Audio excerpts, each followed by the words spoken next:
मुझे कोई संदेह नहीं है कि एक दिन इन लोगों का भी वही हश्र होने वाला है जो ये यहाँ करवा रहे हैं, जो हिटलर और उनके साथियों का हश्र हुआ। आरएसएस, वीएचपी, बजरंग दल, इन लोगों का तो काम है कि मुसलमानों को दबाओ, इनको सेकंड क्लास सिटीजन्स बना दो, या तो यहाँ से देश से भगा दो, या फिर सेकंड क्लास सिटीजन्स बना दो, वोटिंग राइट तो कम से कम छीन लो।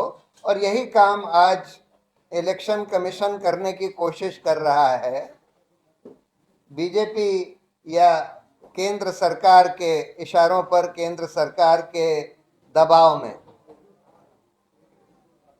बीजेपी का काम यह है कि इस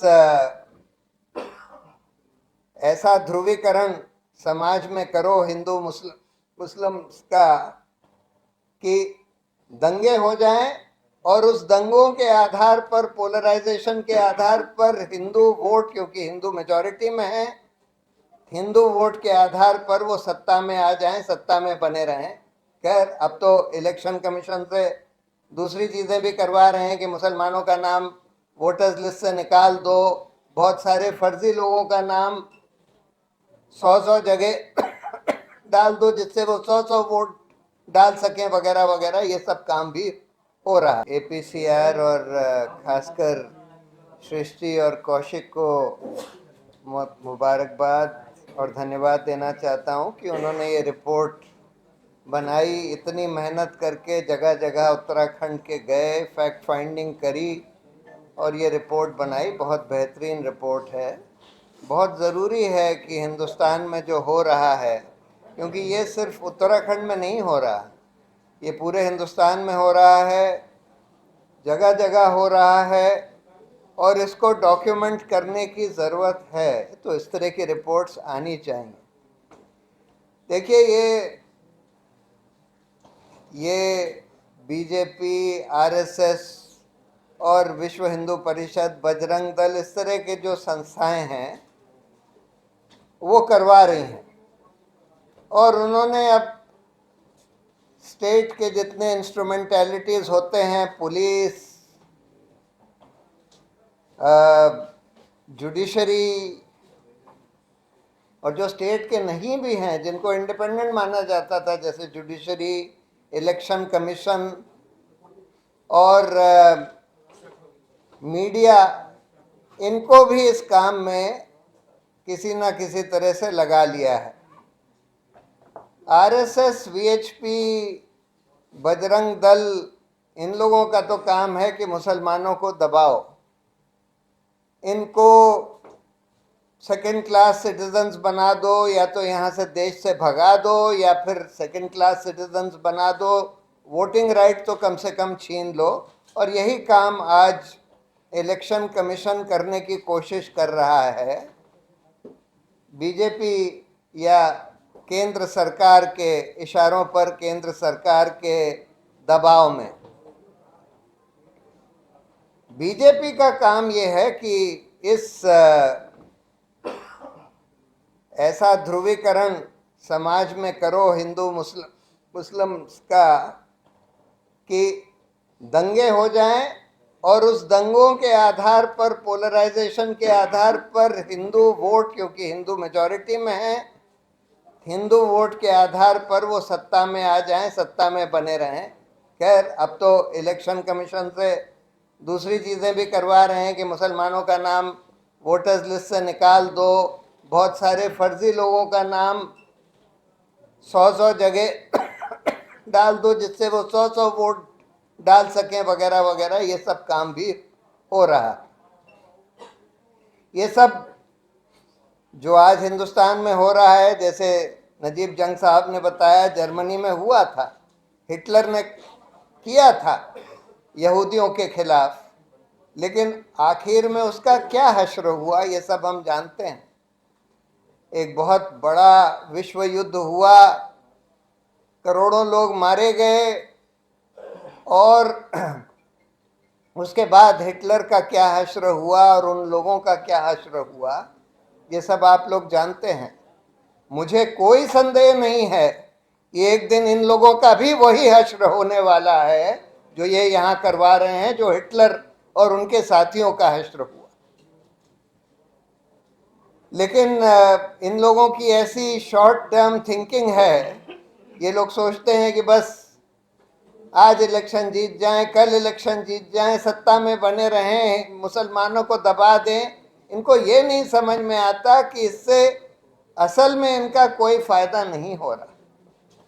ये तो एक बहुत ही शॉर्ट टर्म नीच सोच है, जिसमें लोगों को ये लगने लगता है कि किसी दूसरे जने को दबा के उसका नुकसान करके आपका कोई फायदा हो जाएगा। हमारा देश लगातार कमजोर होता जा रहा है, किया जा रहा है, क्योंकि आपने अंदर लोगों को लड़वाने का काम कर दिया है, एक अल्पसंख्यकों को दबाने का काम किया है, और आप असल मुद्दों पर सोच ही नहीं रहे, काम कर ही नहीं रहे। हर तरह से हमारा देश कमजोर होता चला जा रहा है। अब सवाल यह है कि हम लोग करें क्या। देखिए, 3 चीजें मेरी राय में हम लोग कर सकते हैं। एक तो जो योगेंद्र यादव ने एक बार सजेस्ट किया था कि बीजेपी, आरएसएस, बीजेपी वगैरह ने एक आईटी सेल बनाया हुआ है जो एक ट्रोल आर्मी की तरह काम करता है। उसका काम यह है, उसमें उन्होंने कुछ 4-5 हज़ार लोगों को 50-50 हज़ार रुपए की पगार देकर बैठाया हुआ है। उनका काम बस ये है कि बिल्कुल सिस्टमैटिकली नफरत फैलाओ। व्हाट्सएप ग्रुप्स बना लिए हैं, मतलब बिल्कुल लोएस्ट लेवल तक व्हाट्सएप ग्रुप्स बना लिए हैं, उसके ज़रिए झूठ फैलाओ, नफरत फैलाओ, ध्रुवीकरण का काम करो, और वही चीज़ मीडिया को भी फीड करी जाती है कि मीडिया भी उसी तरह का प्रोपेगेंडा करे। हम लोगों को एक वॉलंटियर ट्रुथ आर्मी बनाने की ज़रूरत है। इनकी तो एक पेड ट्रोल आर्मी है जिसमें 5-10 हज़ार लोग होंगे जिनको 50-50 हज़ार रुपये का ये लोग पगार देते हैं। पैसा तो इनके पास बेइंतहा है। हम लोग तो लाखों करोड़ों लोगों का एक वॉलंटियर ट्रुथ आर्मी बना सकते हैं जो कि सोशल मीडिया पर बिल्कुल इसके विपरीत काम करे, जो नफरत की जगह प्यार बांटे, जो बताए, जो झूठ की जगह सच फैलाए, और जो बताए कि भाई मुसलमानों का इस देश में, हमारी पूरी इतिहास में, हमारी संस्कृति में क्या कंट्रीब्यूशन है, कितना अच्छा कंट्रीब्यूशन है, और इस तरह से लड़ाई झगड़ा करने से, नफरत फैलाने से किसी का कोई फायदा नहीं होने वाला। ये रिपोर्ट जो है हम लोगों को सोशल मीडिया के ज़रिए फैलानी चाहिए, सोशल मीडिया, अल्टरनेट मीडिया के ज़रिए। लेकिन इससे भी अहम काम है, क्योंकि इतनी लंबी लंबी रिपोर्ट्स नहीं पढ़ते, बहुत लंबी तो नहीं है, ये बहुत क्रिस्प शॉर्ट रिपोर्ट है और इसमें फोटोग्राफ्स वगैरह हैं।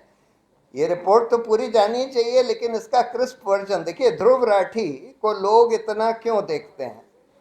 क्योंकि उसने एक बहुत परफेक्शन से काम किया है कि एक मुद्दे को पकड़ के 15-20 मिनट में वो पूरा एक्सप्लेन कर देता है, सारे विजुअल्स वगैरह के साथ सब कुछ एक्सप्लेन कर देता है। वो काम हमको करने की ज़रूरत है कि हम 2 मिनट में, 5 मिनट में, 7 मिनट में, 10 मिनट में एक पूरा मुद्दा एक्सप्लेन कर पाएँ। और वो, क्योंकि आजकल लोगों का अटेंशन स्पैन भी कम हो गया है, तो इसलिए हम लोगों को ट्रुथ आर्मी के ज़रिए वो करने की।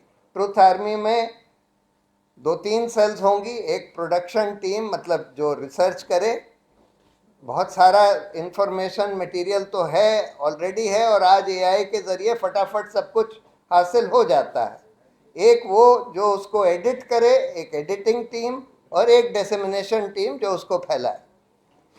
उसके अलावा हम लोगों को एक cadre of young activist lawyers, उनको खड़ा करने की ज़रूरत है। हो रहे हैं, मैं देख रहा हूँ कि आज हिंदुस्तान में हम लोग वहाँ संभावना में एक्टिविस्ट लॉयर्स की वर्कशॉप्स वगैरह करते हैं, तो हम देखते हैं कि बहुत इंटरेस्ट है। बहुत सारे पूरे हिंदुस्तान में जगह जगह इस तरह के एक्टिविस्ट यंग लॉयर्स अब खड़े हो रहे हैं, तैयार हो रहे हैं।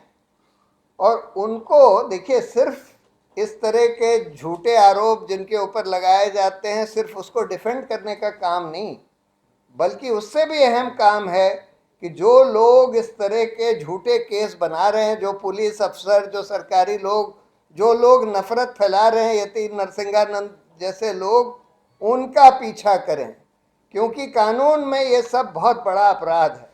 झूठा केस बनाकर किसी को फंसाना बड़ा अपराध है, नफरत फैलाना बड़ा अपराध है। अभी तक ये लोग ये नहीं कर पाए कि कानून में ये कह दें कि भाई हिंदुओं के खिलाफ नफरत फैलाना तो अपराध है, मुसलमानों के खिलाफ नफरत फैलाना अपराध नहीं है। ये नहीं कर पाए। नफरत फैलाना अपराध है, बहुत संगीन अपराध है। उसी तरह से झूठा केस किसी के ऊपर बनाना ये भी अपराध है। तो जो जो पुलिस अफसर झूठे केस बना रहे हैं उनका पीछा करने की जरूरत है। जो याकूब सिद्दीकी साहब कह रहे थे, इनके जिन पुलिस अफसरों ने जो एक केस बनाया, झूठा केस बनाया, उनका पीछा करने की जरूरत है, उनको छोड़ना नहीं है। जब दो चार, देखिए मैं ये मानता हूं कि जुडिशरी भी आजकल कम्युनलाइज हो गई है, सरकार के दबाव में भी काम कर रही है, लेकिन फिर भी जनता के दबाव में भी काम करती है। और उसमें से कई जजेस जो हैं बहुत सेक्युलर हैं, ऑनेस्ट हैं, और कई सारे स्ट्रांग भी हैं। तो इसलिए अगर हम लोग लगे रहें, परसिस्टेंटली लगे रहें इस काम में, तो ज़रूर कुछ ना कुछ लोगों को दोषी ठहराया जाएगा। जैसे अभी संभल में पुलिस अफसर के खिलाफ एक जज ने एफआईआर दर्ज करने का आदेश दिया। उस जज का शायद अभी ट्रांसफर कर दिया है, लेकिन अगर उस पर जनता की आवाज जोर से उठती रहे, तब फिर जुडिशरी भी उससे इन्फ्लुएंस होती है, सरकार भी इवेंचुअली इन्फ्लुएंस होती है। तो हम लोगों को इसके खिलाफ आवाज तो उठानी ही है। इस तरह का कैडर, यंग एक्टिविस्ट लॉयर्स का बनाने की जरूरत है। और तीसरी बात, हम लोगों को हर कम से कम डिस्ट्रिक्ट में एक कम्युनल पीस कमेटी बनाने की ज़रूरत है, जिसमें हर मज़हब के, देखिए हर मज़हब के बहुत अच्छे अच्छे रिस्पेक्टेबल लोग हर डिस्ट्रिक्ट में रहते हैं। उनकी एक पीस कमेटी हो, जो कि जिनका काम यही हो कि जहाँ दंगा वंगा हो, जहाँ पर इस तरह की नफ़रत फैलाई जाए, वहाँ पर वो लोग तुरंत जाकर जांच पड़ताल करके रिपोर्ट जारी करें और लोगों को आगाह करें कि भाई यहाँ पर ये सब किया जा रहा है, ये सब हो रहा है। उसका भी इन्फ्लुएंस होगा। तो अगर हम लोग, और अपनी बात तो हम लोग बुलंदगी से कहते ही रहें, जहाँ जहाँ जो सही काम हो रहा है उसको हम प्रेज करें। जुडिशरी में भी हम देखते हैं कि जब कुछ सही काम करते हैं तो मैं उनकी तारीफ करता हूँ, जब गलत काम करते हैं तो मैं आलोचना करता हूँ। उसका असर होता है इन लोगों के ऊपर, मैंने देखा हुआ है। तो इसलिए ये सब काम हम लोगों को करने की ज़रूरत है। अभी भी हमको हिम्मत हारने की ज़रूरत नहीं है। जैसे आपको बताया गया, भारत एक बहुत बहुत डाइवर्स देश है। इस देश को एकदम हिंदू राष्ट्र बना देना कोई आसान काम नहीं है। ये लोग कोशिश ज़रूर कर रहे हैं, लेकिन अभी उनकी कोशिश जो है कुछ हद तक ही सफल हुई है। इसको हम लोग बिल्कुल डिफीट कर सकते हैं।